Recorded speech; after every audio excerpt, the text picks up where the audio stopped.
오늘은 사도행전 4장 1절부터 12절까지의 말씀을 중심으로 복음 담대히 서게 하다라는 제목으로 하나님의 말씀 증거하겠습니다. 복음 담대히 서게 하다. 초대교회라고 말하면 우리가 보통 일반적으로 예루살렘 교회를 지칭합니다. 이 예루살렘 교회는 이제 예수님께서 부활 승천하시면서 너희가 예루살렘을 떠나지 말라 말씀하신 그 명령을 쫓아서 마가의 다락방에서 함께 모여 기도하기 시작한 기도의 그 시점에 오순절날 성령이 강림하심으로 시작되었다고 할 수 있겠습니다. 이 예루살렘 교회, 초대교회의 모습은 오늘날 우리가 함께 모여 이렇게 예배하고 있는 예배 공동체, 오늘날의 교회의 태동이라고 할 수 있습니다. 물론 구약시대 광야 백성들을 두고 광야 교회다 이렇게 표현을 할 수 있기도 하지만 오늘날의 예배 공동체의 모습, 오늘날의 교회의 모습은 이 예루살렘 교회가 거의 그 시작이라고 할 수 있겠습니다. 초대교회 예루살렘 교회는 초창기 급속도로 성장하면서 폭발적으로 부흥하기 시작했습니다. 베드로의 첫 번째 설교를 통해서 3,000명이나 회심하고 주께로 돌아오는 일들이 일어났습니다. 또 베드로와 사도들이 솔로몬의 행각이라는 장소, 사람들이 많이 모이는 장소에 모여서 복음을 전할 때에 그때 복음을 듣고 믿고 따르기 시작한 사람이 남자의 수만 5천이라고 기록할 만큼 많은 사람들이 예수님의 그 복음을 듣고 예수님이 죽으심과 다시 살아나신 부활의 복음을 듣고 예수님 앞으로 나아왔습니다. 베드로와 사도들이 그렇게 복음을 담대하게 전할 수 있었던 이유는 무엇일까요? 이 예루살렘 교회가 폭발적으로 또 역동적으로 성장하니까 그에 따른 핍박도 거세집니다. 밀란이 일어나는 것을 걱정해서 예수님 못 박기를 몰래 암암리에 진행했던 종교 지도자들이 오히려 예수님이 죽고 나서 난 이후에 더 거센 반발에 부딪히게 된 것이죠. 그러다 보니까 대제사장들과 사두개인을 비롯한 당대의 종교 지도자들이 사도들을 잡아서 소환하는 지경에 이릅니다. 그리고 사내드린 공회라는 당시 종교 지도자의 최고, 유대인들에게 있어서 최고 권위를 가지고 있는 종교 기구라고 할 수 있는 이 사내드린 공회에 소환해서 신문하게 됩니다. 이 당시 사내드린 공회의 구성원, 오늘 본문에 나오고 있는 5절과 6절에서 나오고 있는 관리들과 장로들과 서기관들, 그리고 대제사장 안나스와 가야바와 요한과 알렉산더 및 대제사장의 문중이 다 참여한 이 사내드린 공회는요, 굉장히 무서운 권위를 가지고 있었습니다. 종교 재판을 함에 있어서 무소불위의 권력을 가지고 있다고 생각하시면 거의 틀림이 없습니다. 제자들, 그런데 그럼에도 불구하고 이런 무서운 종교 재판에 소환돼서 사내드린 공회에서 신문을 받고 있는 제자들에게 복음의 열정이 있었습니다. 그 무서운 종교회의, 종교 재판 앞에서도 제자들의 복음 증거의 열정을 가로막을 수가 없었습니다. 사도들이 어떻게 그토록 능력 있게 복음을 전할 수 있었는가? 오늘 본문 속에서 세 가지 모습을 발견하게 됩니다. 첫째는 성령으로 충만했습니다. 예수님의 제자들이 복음 증거에 이렇게 담대할 수 있는 첫 번째 이유는 무엇보다 성령 충만함이라고 생각합니다. 8절을 보시겠습니다. 이에 베드로가 성령이 충만하여 이르되 백성의 관리들과 장로들아. 베드로가 먼저 입을 열었습니다. 예수님께서 잡히실 때만 하더라도 베드로를 비롯한 다른 제자들 역시 겁이 나서 도망치고 다들 흩어졌던 나약한 사람들이었습니다. 예수님이 십자가에 못 박히신 그 당시에 대부분의 제자들은 그 현장에 나타나지도 않았고 그 현장에 있지 않았습니다. 그저 수제자였던 베드로만이 예수님께서 잡히시는 것을 멀찍이서 따라 목격할 뿐이었습니다. 그 이후에도 제자들은 큰 두려움에 사로잡혀 몰래 숨어 지냈었습니다. 그랬던 제자들이 이제 사내드린 공회 앞에서 담대하게 예수님의 이름을 증거하고 있습니다. 불과 50일 전과는, 약 50여일 전과는 판이하게 다른 모습이지요. 마치 제자들이 딴 사람이 된 것처럼 행동합니다. 딴 사람이 된 것처럼 말하고 생각하고 행동하고 있습니다. 제자들이 이렇게 놀랍게 변할 수 있었던 것은 바로 성령의 역사 때문입니다. 오순절날 기도할 때에 그들에게 성령이 강림하심으로 말미암아 제자들은 그 성령으로 충만해졌습니다. 성령님은 이 제자들의 삶을 송두리째 변화시키셨습니다. 그리고 그들을 능력 있는 복음의 전파자로 세우셨습니다. 성령님께서 제자들의 삶을 송두리째 변화시킨 것은, 여러분, 그들의 삶이 변화했다는 것은 그들의 주변 환경이나 그들을 둘러싼 상황이 변했다는 것을 말하는 것은 아닙니다. 그들을 둘러싼 주변의 환경이나 주변에 있는 사람들이나 그들이 힘들고 어려운 상황은 여전히 똑같이 존재하지만 그들이 성령 충만함으로 담대해졌습니다. 그들의 삶이 변했다는 것은 그들의 상황이나 환경이 바뀐 것을 의미하는 것이 아니라 여전히 그들의 상황 가운데는, 여전히 그들의 환경 가운데는 문제가 있고 어려움이 있고 위기가 있고, 그래서 힘들고 어려운 여전히 존재하는 많은 문제들이 존재하고 있지만 그 문제를 대하는 태도가 바뀌고 그 문제를 해결하고자 하는 자세가 달라지고 있습니다. 가치관이 바뀌고 세계관이 달라진 것입니다. 똑같은 상황, 똑같은 환경을 바라보아도 오순절날 성령 강림을 체험한 성령 충만해진 제자들은 그 문제를 대하는 태도가 달라졌습니다. 똑같은 사물을 보아도 그 사물을 바라보는 관점이 다르듯이 성령님께서 그 제자들의 모습을 변화시켜 주셨습니다. 그것이 변화되니까 그들의 삶이 송두리째 변화되기 시작했습니다. 그래서 능력 있는 복음의 전파자요, 예수님의 부활의 증인으로 부족함 없는 모습을 보이게 됩니다. 오늘 이 새벽에 우리가 기도할 제목이 있다면 첫째는 이런 성령 충만의 은혜를 구하는 것입니다. 하나님, 나의 삶도 성령으로 충만하게 하여 주옵소서. 여전히 내 삶 가운데는 문제가 있고 여전히 내 주변 상황은 달라지지 않고 여전히 나를 힘들게 하는 그 사람은 여전히 나를 힘들게 하지만, 여전히 나를 괴롭히는 문제들은 여전히 나를 괴롭히지만 그 문제를 대하는 나의 태도가 달라지게 하여 주옵소서. 그 문제 앞에서는 나의 자세가 달라지게 하여 주옵소서.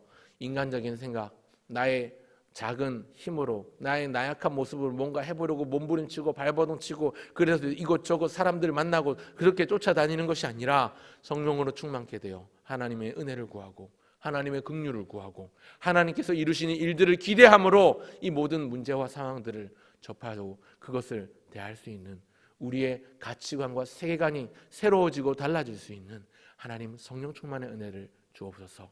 먼저 구해야 될 첫 번째는 성령 충만의 은혜를 구하는 것입니다. 그런가 하면 예수님의 제자들이었던 이 사도들이 복음을 능력 있게 전할 수 있는 비결, 둘째는 분명한 체험입니다.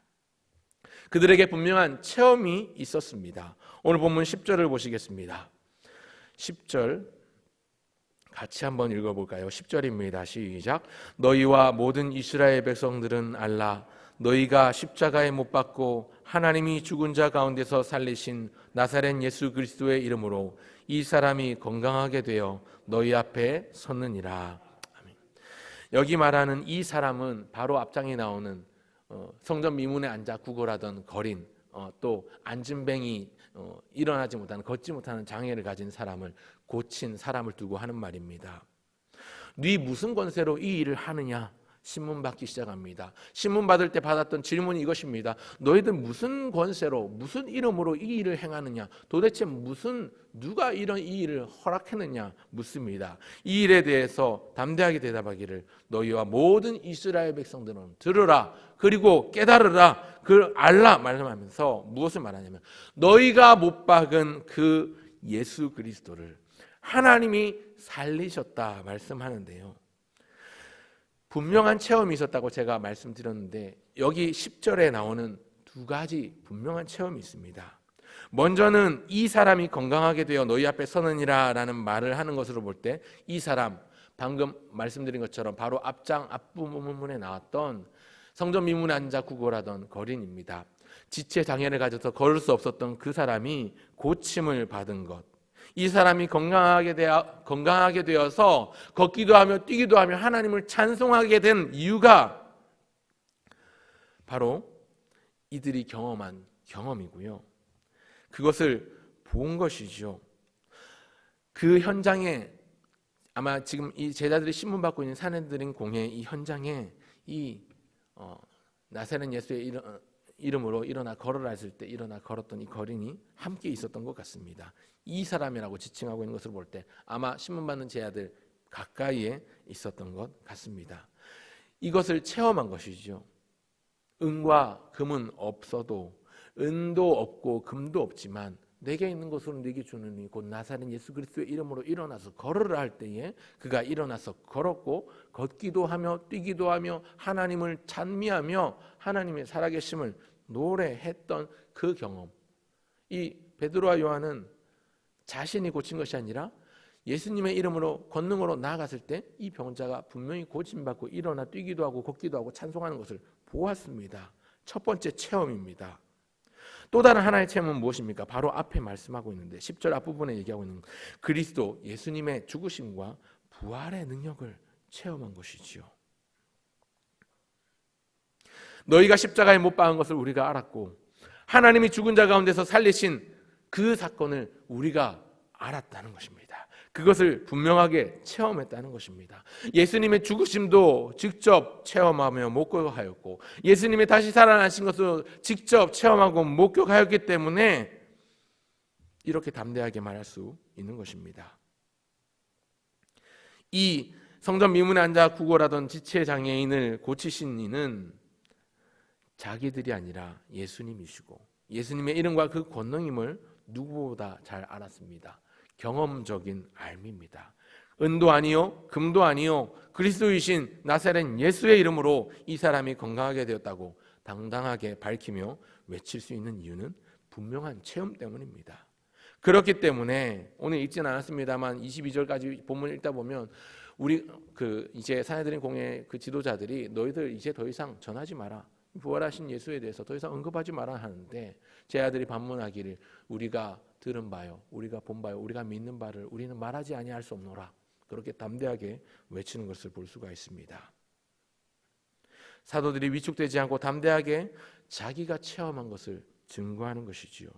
여러분, 복음을 전하기 위해서는 내가 먼저 그 복음의 정수를 경험하고 그 은혜를 체험적으로 경험적으로 아는 것이 필요합니다. 오늘 우리가 구해야 될 첫 번째가 성령 충만의 은혜를 구하는 것이라면 두 번째가 무엇입니까? 하나님, 내가 복음의 능력을 경험하게 하여 주옵소서. 내가 복음의 능력을 체험하게 하여 주시옵소서. 그냥 머리로만 아는 능력이 아니라 머리로만 아는 하나님의 권능 예수님의 이름의 능력이 아니라 내 삶을 통해서 이 이름이 능력 있게 일하는 것을 내가 경험하게 되기를 원합니다. 하나님의 말씀이 가진 그 역동적인 파워와 예수님께서 허락해 주신 그 보혈의 능력이 내 삶 가운데 경험되어지고 그 경험을 통해서 깨달아지고 알아지고 느껴지고 체험되면 내가 더 담대하게 하나님 앞에, 담대하게 사람들 앞에 주님의 복음을 전할 수 있는 복음의 전도자가 될 수 있는 줄 믿고 하나님 감사드리며 기도하오니 나에게 이 은혜를 허락하여 주옵소서. 그 은혜를 알게 하시고 그 은혜를 경험케 하여 주시옵소서. 하나님을 아는 것과 믿는 일에 하나가 되어 온전한 사람을 이루어가는 이 하루가 되게 하여 주옵소서. 기도하시는 우리 모두가 되면 좋겠습니다. 그런가 하면 세 번째, 예수님의 제자들이 그토록 복음 증거를 담대하게 할 수 있었던 것, 담대함으로 복음을 들고 그 사람들 앞에, 많은 사람들이 두려워하고 무서워하는 그 권위자들, 권세자들 앞에 설 수 있었던 이유는 예수님만이 구원을 주시는 분임을 확신했습니다. 12절을 보실까요? 12절 다시 한번 다 같이 읽겠습니다. 12절 같이 읽겠습니다. 시작. 다른 이로서는 구원을 받을 수 없나니 천하 사람 중에 구원을 받을 만한 다른 이름을 우리에게 주신 일이 없음 하였더라. 아멘.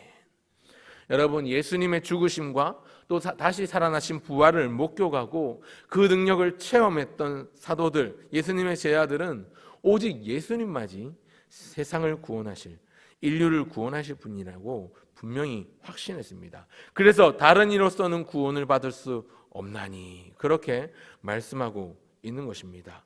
단호하게 선포하며 선언할 수 있는 것입니다. 여러분, 사람들과 대화할 때, 누군가를 설득할 때 내가 확신하는 것에 대해서 말하는 것과 확신하지 못하는 것을 얘기하는 것은 그 출발점 자체가 다릅니다. 여기 컵이 있습니다. 이 컵 안에 물이 있습니다. 제가 이렇게 물이 있습니다고 말할 때 이 물이 있다는 것을 확신하고 있습니다. 왜 그런가 하면 이 컵 안에 물을 담은 사람이 저이기 때문입니다. 그런데 내가 이 컵 안에 물이 있는지 뭐가 있는지 알 수 없을 때가 있죠. 어떤 경우입니까? 이 컵에 물을 담지 않았을 때입니다. 그리고 제가 이렇게 이 컵 안에 물이 있습니다 라고 말하지만 여러분들은 물이 있는지 없는지 믿지 못할 수 있습니다. 제 말을 믿지 않기 때문입니다. 그렇다면 이 컵 안에 물을 담은 제가 물이 있다는 것을 분명하게 증명하기 위해서는 이 컵 안에 있는 물을 부어서 보여드리면 되겠죠. 혹은 마셔서 보여드리면 되겠죠. 물이 있습니다. 이렇게 되면 함께 믿게 되는 것입니다. 왜 이 얘기를 하는가? 내가 아는 것을, 내가 분명하게 확신하고 있는 것을, 내가 분명하게 사실로 인정하고 경험한 그 사실을 사람들 앞에 증거할 때와 그렇지 못할 때 말하는 그 말의 강도가 다른 것이죠. 제가 이 컵 안에 물을 담지 않았다고 쳐보고요. 그리고 이 안에 물이 있는지 주스가 있는지 독이 있는지 알 수 없는 상황에서 이것을 여기 물이 있을 겁니다 라고 얘기하면 듣는 이가 이것이 물이 있을 수도 있고 없을 수도 있다고 생각하지 이게 반드시 물이라고 생각하지는 않는 것이지요. 복음을 전할 때 복음을 전파하는 사람의 자세와 태도가 그렇다는 것입니다. 복음을 전할 때 이 예수님, 다시 살아나신 부활의 예수님을 증거하기 위해서는 그 부활의 예수님의 능력을 먼저 내가 확신하고 체험하고 그것을 붙들고 있어야 합니다. 오늘 제자들은 두렵고 무서운 그 권위를 가지고 있는 종교재판 사내들인 공회에 회부되어 신문받고 있습니다. 그리고 그 무서운 지도자들 앞에서조차도 담대하게 조금도 주저함 없이 머뭇거림 없이 뒷걸음질 치지 않고 단언컨대 다른 이로서는 구원을 받을 수 없나니 천하 만민 중에서 구원 얻을 만한 다른 이름을 너희에게 우리에게 주신 적이 없다고 담대하게 그렇게 선언하고 있습니다. 제자들이 믿는 그 예수님, 그것은 그 믿음은 예수님만이 우리를 구원하는 분이시고 예수님을 떠나서는 결코 다른 데서 구원을 얻을 수 없다는 이 말은 분명한 확신이 있고 경험을 통해서 더 확신하게 되었기 때문에 제자들은 그 확신의 크기만큼 담대할 수 있었고 그 담대함으로 복음을 증거하고 있는 것입니다. 복음에 대한 진짜 확신, 내가 분명하게 경험적으로 체험적으로 아는 바를 증거할 때에 그 복음은 더욱더 능력 있게 선포되고 전파될 수 있습니다. 오늘 저와 여러분 모두는 예수님께서 세상에 복음을 전하라 하신 사명을 받은 사명자입니다. 복음 전파자로서의 사명을 받은 사람입니다. 그렇다면 우리가 복음을 전해야 할 것인데 복음을 전하기 이전에 이 복음에 대한 분명한 확신이 우리에게 먼저 필요한 줄로 믿고 그 복음의 확신을, 복음의 능력을 경험하는 우리의 삶이 되도록 기도하는 이 새벽이 되면 좋겠습니다. 오늘도 새 하루를 시작합니다.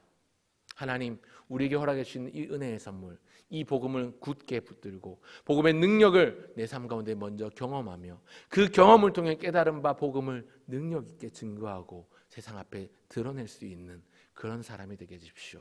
나를 둘러싼 환경과 어려움과 상황과 나를 미워하는 그 사람, 나를 싫어하는 그 사람, 나를 힘들게 하는 그런 많은 문제들은 여전히 상존하고 있지만, 여전히 내 삶 가운데 존재하고 있지만 성령 충만의 은혜로 이것들을 대하는 나의 태도가 달라지게 하시고 주께서 맡겨주신 바, 주께서 명령하시고 우리에게 사명으로 허락하신 이 복음 증거의 일을 담대하게 감당하며 나가는 우리 강건한 믿음을 가지게 해주옵소서.